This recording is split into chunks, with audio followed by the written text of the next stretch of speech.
could be put right. We have an opportunity to do that.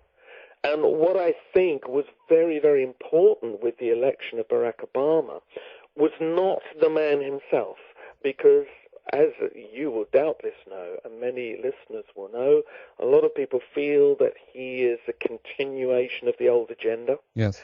Certainly a lot of the people in the background who put him into power are the same old faces that were there in the Bush years. And some of the people Obama has appointed to power are some of the same old faces. Now, this obviously is cause for concern.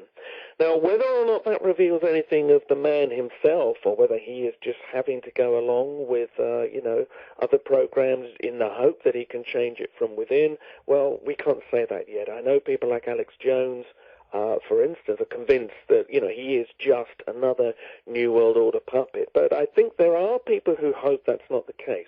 But even if that is the case, and he is not the savior that people are hoping, what's important is that the energy that put Obama into power was real. Now, that hope for change that we saw, in the faces of the people who were there during the election and, of course, then when he won. Now, we need to look at that. We don't need to look at the man on the podium. We need to look at the looks in these people's faces, because that is where the hope lies, because that was genuine.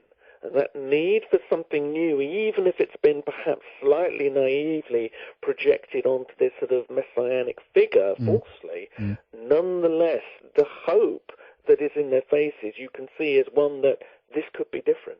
We could have something different. We could have a different world here. Now, that is something we really need to tap into. And obviously, if the Obama administration does not deliver, if in the long run it does turn out to be just, carrying on the same agendas we've seen before, I think that people will be a lot less forgiving. And then they will be forced to turn that hope that they had for him into something real themselves. But I think that in itself is very important. I thought it was interesting that on the very day of Obama's inaugural speech, when, of course, he faltered, and I think the word faithfully got misplaced in the sentence when he was reading his presidential vows. Now, I thought it was interesting that the next day they had to retake those vows in the White House because they didn't want to give rise to, quote, conspiracy theories. So from the very start, actually, they were acknowledging the power of the doubt that there is out there. And in fact, of course, all they did when they retook the oath was create more conspiracy theories because, of course, they didn't do it on camera. It was all a bit shady the way it was done. But there are now people out there who believe that Obama's not truly the president because he never gave the correct oath. Now, right. Personally, I'm not convinced this isn't just splitting hairs. But what I'm saying here is the fact that they felt they had to do that was a tacit acknowledgement of the power of the people, of not only their hope but also their doubt. And now, and I think particularly this is true since the whole weapons of mass destruction debacle, and I think it's particularly true because of the huge rise in the 9/11 truth movement, I think there is an acknowledgement that what people think in the collective does count. I think 10 years ago it was honestly believed by those in power that the masses just didn't matter, they didn't count, they couldn't achieve anything. I'm not sure that's true anymore. And I think, for instance, if you just take 9/11 as a case in point, whatever individuals think about it, the amount of people calling the official account, to account is huge. And it's a sign that people will no longer just sit back and be told what to believe. And the fact that a recent poll in America said that it was something incredible, something approaching 60% of people are now willing to believe that perhaps at the very least the Bush administration allowed 9/11 to take place. Now, even just looking at it in those simple terms, that is a shocking statistic, because that is how little faith people have anymore in the system. Now, they've renewed their hope with the look in their eyes that they had with the election of Obama. They've renewed that hope, but if that hope is not seen to become something real, we have to try to gather that energy into something that can become real in its own right. And again, I'm not talking here about armed revolution. I don't think that's a solution to anything, but a philosophical revolution, something which involves people standing up and saying, no, enough, we're not going to go like this anymore. It doesn't work. We don't want these levels of deception. This is going to become something real. And, you know, when you look at the astrology of 2012 and you look at all the hopes and fears connected with the ancient prophecies around 2012, so much of it seems to be about the creation of a new consciousness. And I think this is what we're seeing, and we need to hang on to that and not be too pessimistic.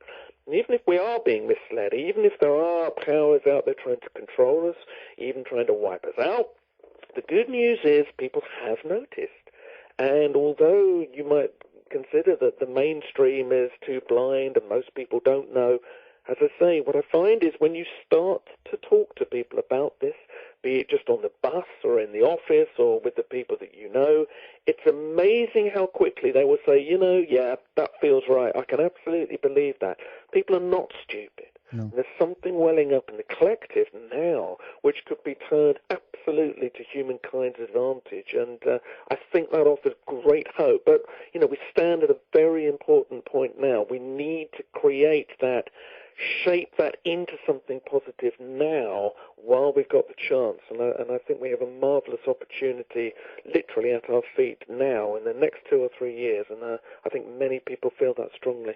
Absolutely, and I also feel, again, this question of what can be done, what can we do comes up all the time, but I feel that many people are already doing what they need to be doing in that sense. I feel that people need to arm themselves with awareness, with information, and as you said, Andy, a heightened level of consciousness, if you will, meaning that we don't have to sit every single day and read all the news stories about how evil the system is, because on one level you can begin to see the pattern after a while, and you begin to recognize where the intention of these people are coming from, and you become pretty quickly savvy to the game, as it were. And I feel at least that the most important thing to do is to just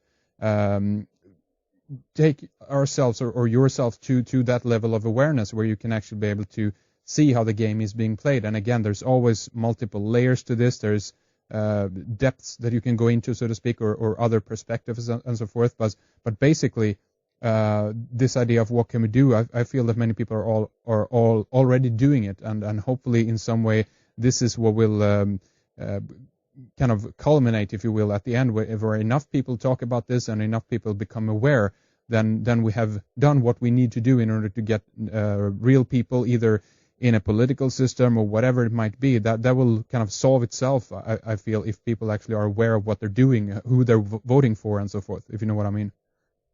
Well, I think this is the collective in action, and I think collective consciousness is obviously partly just, you know, practical action, physical action having domino effects.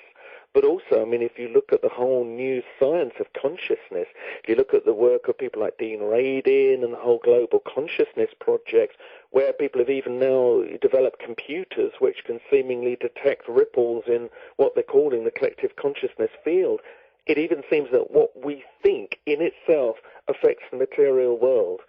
If we all think in a certain way, it actually does shape the world, not just through practical action, but through some hitherto